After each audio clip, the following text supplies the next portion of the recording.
तो हेलो, कैसे हो तुम लोग। मैं हूँ पीस एंड हम सब मिलके पीस देंगे सभी को। इस वाली वीडियो के अंदर आज मैं एक्सप्लेन करने वाला हूँ the return of the Mount Hua sect. एक ये मानव है एंड सोलो लेवलिंग भी एक मानव है, लेकिन अगर मैं इन दोनों का ही कंपैरिजन करूं तो मुझे पर्सनली लगता है कि जो the return of the Mount Hua sect है, it's far better than Solo Leveling. And why I am saying that, जब तुम इसकी एक्सप्लेनेशन सुनोगे तो तुम्हें पता चल जाएगा। चलो बिना किसी टाइम गवाए शुरुआत करते हैं इस प्यारी सी मानवा की। स्टार्टिंग का सीन बड़ा क्योटिक होता है एंड पूरा आसमान लाल होता है। धरती भी कुछ अलग नहीं होती, वो भी पूरे खून से भरी हुई होती है एंड यहाँ पे पूरी चीजें लाल ही लाल है। और यहाँ पे हमारी मेन कैरेक्टर को दिखाया जाता है जो कि पूरा खून से लथपथ होता है, उसका एक हाथ भी कटा होता है एंड वो बोल रहा होता है और यहाँ पे अब कुछ नहीं बचा, जो बचा है वो है मौत। वो है खुद से सवाल करता है कि इतना सब खून खराबा किस चीज के लिए जरूरी था। वह अपने भाई के बारे में सोचता है, अपने दोस्तों के बारे में एंड अपने जूनियर डिसाइपल्स के बारे में एंड बोलता है कि सब मर चुके हैं, कोई भी जिंदा नहीं है। वो बहुत ज्यादा पेन में है, बहुत ज्यादा दर्द में है एंड उसके इस एक्सप्रेशन को देख के तुम समझ पा रहे होगे कि उससे पे क्या बीत रही है। अगर हम थोड़ी बैक स्टोरी में चले तो यहाँ पे हमें बताया जाता है कि 20 सेक्ट साथ में आते हैं और अलायंस बनाते हैं ताकि ये लोग चोएनमा के खिलाफ खड़े हो सकें। उसमें से 10 ग्रेट सेक्ट भी होते हैं एंड इसका रिजल्ट क्या होता है कि दोनों ही साइड के लोग का कंप्लीट एनिहिलेशन होता है। दोनों ही साइड के लोग मर चुके होते हैं एंड यहाँ पे मेन कैरेक्टर होता है कि ये सब ऐसा कैसे हो गया, ये सब हुआ उस एक की वजह से। एंड यहाँ पे हमें एक सीन दिखाया जाता है जहाँ पे जो चोएनमा है वो लाशों के ऊपर बैठा है एंड इसका और तुम समझ पा रहे हो कि इसको एक को मारने के चक्कर में लाखों लोगों ने अपनी जान गंवाई और ये बंदा उनकी लाशों के ऊपर बैठा हुआ है। एग्जैक्टली तो से बट इसकी भी हालत कुछ सही नहीं है। ये बंदा बैठा तो हुआ है, इस पे औरा भी है, लेकिन हम देख पाते हैं कि उन लाखों ने जो अपनी जान गंवाई ऐसे ही नहीं गंवाई, काफी सारी तलवार इसके आर पार भी हो रखी हैं। और इसके बारे में बताया जाता है ये वो राक्षस है जो हेवन से नीचे उतर के आया है। ये उन राक्षसों का लीडर है जिसने पूरी धरती को खून से रंग दिया या नहला दिया। ये लीडर है डिमोनिक कल्ट का, नाम है चोएनमा एंड इसकी एक तस्वीर देख पाते हैं जिसमें इसका ऑरा साफ झलक रहा होता है। अब यहाँ से चोएनमा स्टार्ट करता है बोलना, माउंट हुआ सेक्ट, कितनी दुख की बात है डिसाइपल ऑफ माउंट हुआ। अगर तुमने इस वॉर को सरवाइव कर लिया होता तो तुम्हारी बाकी की जिंदगी एक फेम एंड ग्लोरी से बीतती, क्योंकि तुम वो एक होते जो मेरे मौत का कारण होता। लेकिन मुझे ऐसा लग रहा है कि हमारा अब इस दुनिया के अंदर समय नजदीक आ गया है। लेकिन यहाँ पे हमारा मेन कैरेक्टर बोलता है कि अपना मुंह बंद कर, लेकिन चोएनमा नहीं रुकता। वो बोलता है वैसे तो काफी लोगों ने तुम्हारी मदद की, लेकिन अल्टीमेटली वो तुम्हारी तलवार होगी जिसने मुझे आखिरी बार मारा होगा।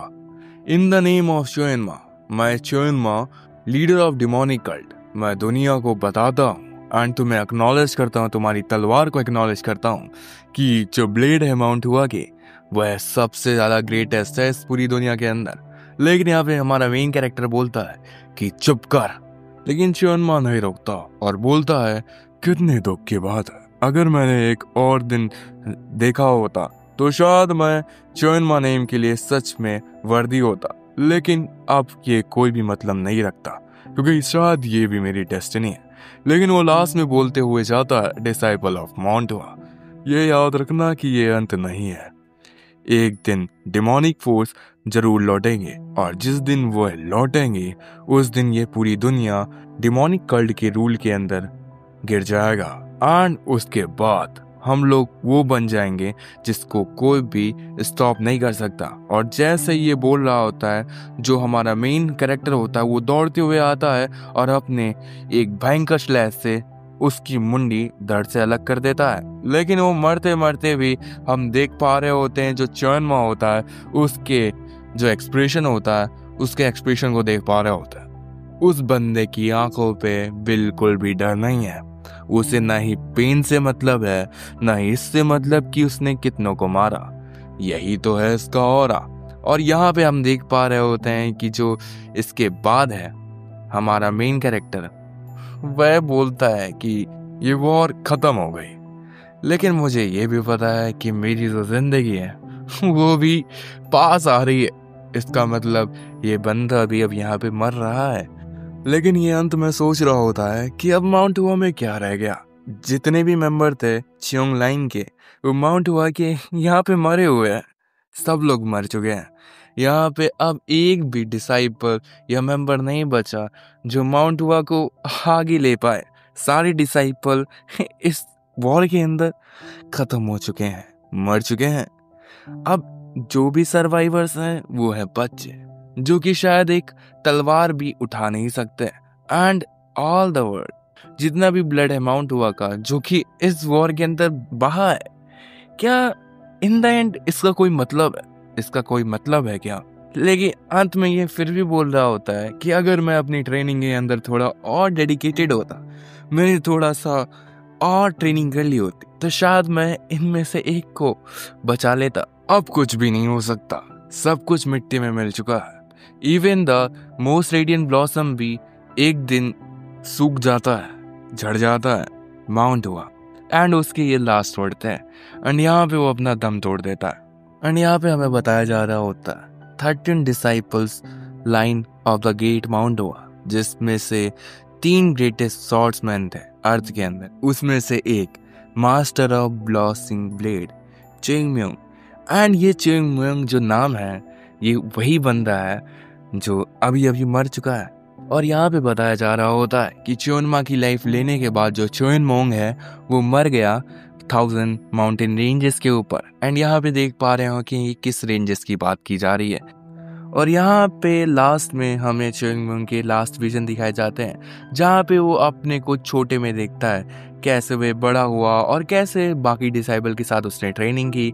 और उसके भाई जो उसको डांट रहे होते हैं एंड बोल रहा होता है कि ये, एंड साथ में वो ये भी कह रहा होता है कि ये विजन्स क्या हैं। एंड यहाँ पे उसके बड़े भाई डांट रहे होते हैं, उससे बोल रहे होते हैं कि देखो तुम बस ट्रेनी नहीं हो और तुम एक स्टूडेंट हो जो कि पाथ ऑफ राइट टीचर्स का है। एंड वो इसलिए इसको इससे बता रहा होता है कि इसने, इस बंदे ने दूसरे डिसाइपल की धूल पिटाई कर रखी होती है, बहुत बुरी तरीके से उसको कूटा होता है। एंड या that's what you are seeing there. And last में वो सोचता है कि ये कितना थका भरा चीज था। वैसे तो मैं माउंट हुआ का डिसाइपल हूँ, लेकिन मैंने कभी भी उसकी टीचिंग कभी हाथ से नहीं लगाई। मुझे टाइटल मिला जिसका मैं बिल्कुल भी हकदार नहीं था। एंड मुझे द परिया ऑफ माउंट हुआ सेक्ट बोला जाता था। कैसे मैं वो सारी चीजें भूल सकता हूँ जो माउंट हुआ सेक्ट ने मुझे दी है मेरी जिंदगी के अंदर। और यहाँ पे हमें उसके भाई का चेहरा दिखाया हुआ होता है जो कि बोल रहा होता है, चुनमुंग क्या तुम्हें रिग्रेट्स हैं? चिंगमुंग बोलता है कि हाँ ब्रदर जगमुन, मुझे रिग्रेट्स हैं। यहाँ से तुम देख पा रहे होते कि चिंगमुंग बिल्कुल भी खुश नहीं होता। उसके अंदर वो दर्द होता है, इसलिए वो बोल रहा होता है कि मेरे को तो बहुत सारी रिग्रेट्स है, बहुत सारी चीजें जो मैंने नहीं की। वह सोच रहा होता है कि अगर मेरे को थोड़ा सा विश्वास होता अपनी सेक्ट की टीचिंग के ऊपर, मैं अभी बहुत बड़ा स्ट्रॉन्ग वॉरियर होता। जबकि मैं तुम्हें बता दूं कि ये बंदा च्योंग म्योंग जो था, ये अपने समय का टॉप का सबसे ज्यादा ताकतवर मार्शल आर्ट था। लेकिन वो अभी भी फिर भी बोल रहा है कि अगर मेरे को थोड़ा सा फेथ होता तो मैं स्ट्रॉन्गर हो सकता था, मैं थोड़ा ताकतवर हो सकता था। लेकिन यहाँ पे उसका बड़ा भाई उसको समझाता है कि देखो, यहाँ पे रिग्रेट करने की कोई बात नहीं है, ये सब माउंट हुआ की एक डेस्टिनी थी। एंड फिर भी जो माउंट हुआ है वो जीता रहेगा एंड वो हमेशा जिंदा रहेगा, वो कभी खत्म नहीं होगा। अब तुम्हें क्या लगता है? वैसे तो मेन कैरेक्टर मर चुका है, अब स्टोरी आगे बढ़ेगी कैसे? इसी के जवाब मिलते हैं हमें नेक्स्ट पैनल के अंदर, जहाँ पे हमें एक छोटा लड़का दिखाया जाता है जो कि सो रहा होता है और उसको किसी ने सर पे जोड़ की दी होती है, जिससे उसकी नींद खुलती है और वो पुकारता है च्योनमा च्योनमा। एंड सोचता है यार मैंने तो उस बास्टर्ड को मार दिया था। एंड इसको देख के तुम्हें क्या लगता है कि ये कौन हो सकता है? यस, ये अपना च्युइंगमंग है जो अब छोटा हो गया है और उसके सामने जिसने उसको मारा है वो खड़ा है और बोल रहा होता है, च्योनमा ये कौन है? वैसे भी मुझे कोई लेना देना नहीं है। और हाँ, ये सुबेरे के सपने देखना बंद कर दे, तू सड़क के गंदे चूहे। और बोलता है, तेरे अलावा जितने भी लोग हैं सब लोग बाहर जाके भीख मांग रहे हैं और तू यहाँ पे सो रहा है जैसे कि ये तेरे ही बाप की जगह है। एंड इस सब को देख के जो चुनमुंग होता है वो काफी कंफ्यूज होता है एंड वो बोलता है कि ये सब क्या चल रहा है और ये छोटा सा भिखारी कौन है और क्या ये मुझे धमकी देने की कोशिश कर रहा है। एंड इसको देखते हुए च्योंग म्योंग बोलता है, देखो बच्चे, मैं तुम्हारी इग्नोरेंस को एक्सक्यूज करता हूँ, लेकिन ये पहली बार है, जल्दी से अपनी वो छड़ी नीचे रख दो। इसको सुन के सामने वाला लड़का हंसने लगता है और उसको देख के च्योंग म्योंग सोच रहा है कि यार मैं तो अपना पेशेंस लूज कर रहा हूँ। मैं च्योंग म्योंग जो कि मास्टर है ब्लॉसिंग सेट का, जो कि गैंगबैंग का बैगर सेट का लीडर है, वो भी मेरे को ऐसा ट्रीट नहीं कर सकता। और यहाँ पे अकेला एक लड़का मेरे से पंगे ले रहा है। एंड वहीं पे जो वो लड़का होता है वो अपनी छड़ी घुमाते हुए बोलता है, छोटे बच्चे, तूने तो आज गलती कर दी। एंड च्योंग वहीं पे सोच रहा होता है, क्या मैं इस छोटे से बच्चे को मजा चखाऊं। एंड वो सोचता है कि वो जैसे ही छड़ी उसके पास आएगी वो उसको ब्लॉक करेगा अपने हैंड से एंड इसको बहुत बढ़िया घूसा जड़ेगा। लेकिन वो क्या यहाँ पे देखता है, अरे उसके तो हाथ छोटे हैं क्योंकि च्योंग अपना एक छोटे बच्चे की बॉडी के अंदर है। और इसको देख के तुम्हें क्या लग रहा है, आगे इसकी दड़ी दम फुटाई होती है, फिर से इसको सर पे अच्छी से पड़ती है एंड या दैट्स इट।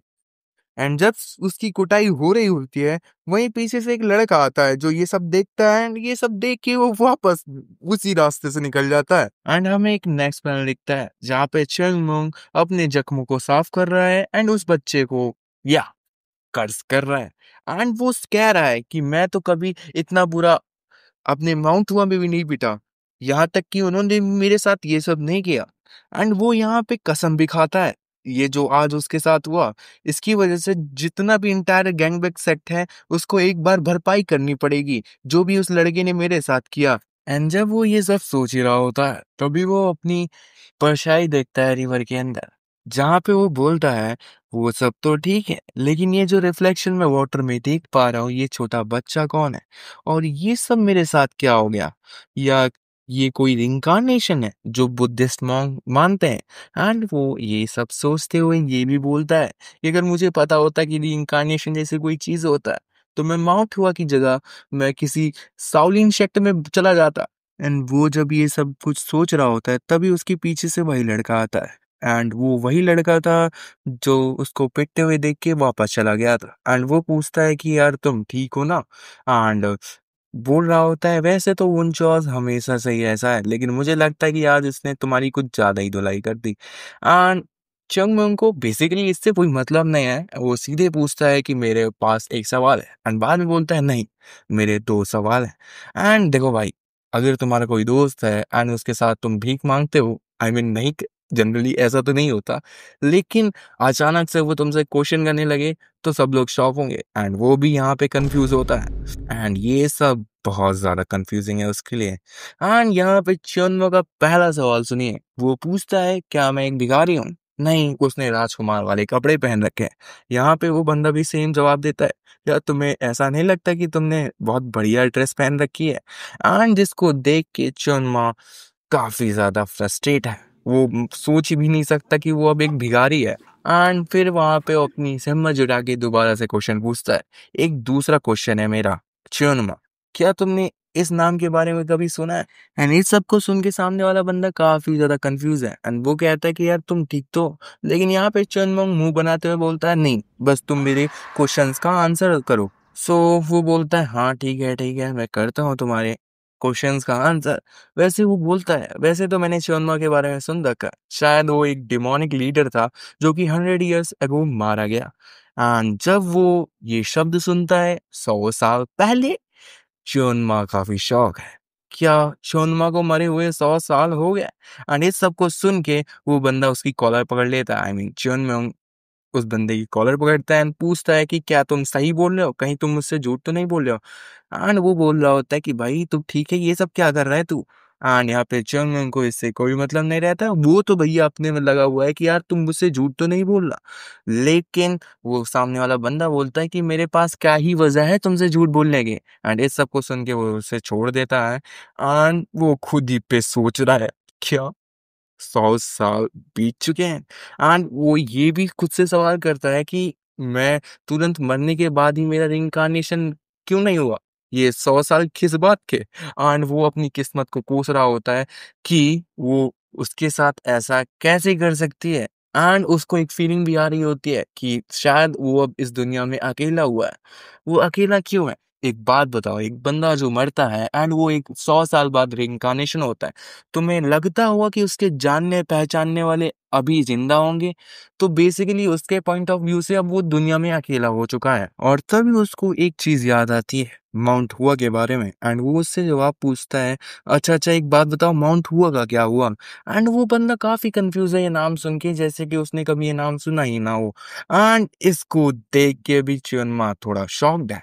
एंड वो उससे पूछता है, एक बात बताओ, तुम एक मेंबर हो बिगर सेक्ट के और तुमने कभी माउंट हुआ का नाम ही नहीं सुना, जो कि 10th ग्रेटेस्ट सेक्ट है इस दुनिया में? इस सब को सुन के वो सामने वाला बंदा बोलता है कि यार ये सब क्या कह रहा है? तो the 10 great sects are actually Shaolin, Wudong, Ding Chang, Kongtong, Qing Chang, Emei, Haninan, Kunlun, Gabiang and Zhongnan. वैसे इनके प्रोनाउंसिएशन इस, भाई क्या है ये नाम?